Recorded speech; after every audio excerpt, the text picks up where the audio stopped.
প্রিয় সাংবাদিক বন্ধুগণ, আমরা আরেকটা ঘোষণা করতে যাচ্ছি।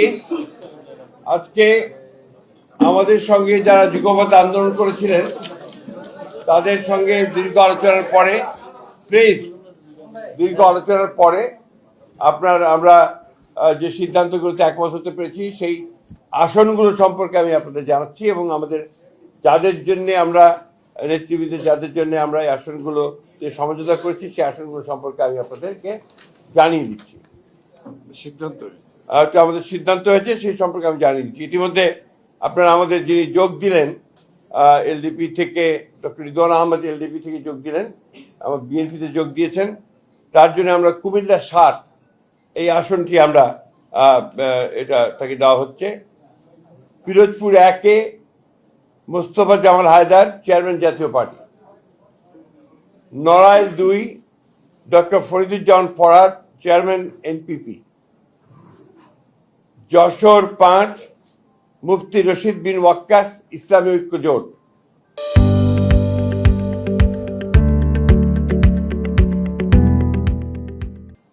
ঝিনাইদহ ৪ মোহাম্মদ রাশেদ খান, গণ অধিকার। ববি হাজ্জাজ এনডিএম, তিনি বিএনপিতে যোগ দেবেন এবং সেটা ঢাকা ১৩। বিপ্লবী ওয়ার্কার্স পার্টির জনাব সাইফুল হক, ঢাকা ১২। মাহমুদুর রহমান মান্না, বগুড়া ২ নাগরিক ঐক্য।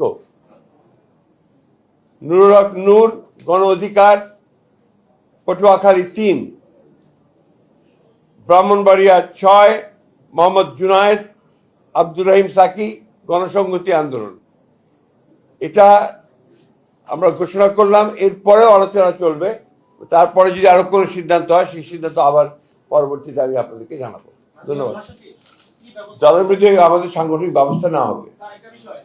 তারা তাদের প্রতিক্রিয়া কেউ করবেন, আর যারা অনেকে যারা যোগ দিয়েছেন তারা বিএনপির প্রতীকে ধান শীর্ষে করবেন, তারা তাদের প্রতিক্রিয়া নির্বাচন করে সিদ্ধান্ত নিয়েছেন। সেখানে আমাদের কোনো প্রার্থী থাকবে না। আর এনপিপি করবে ধানের শীষ দিয়ে। না, এটা তো আপনার এটা হচ্ছে তাদের কোনো নিবন্ধন নাই।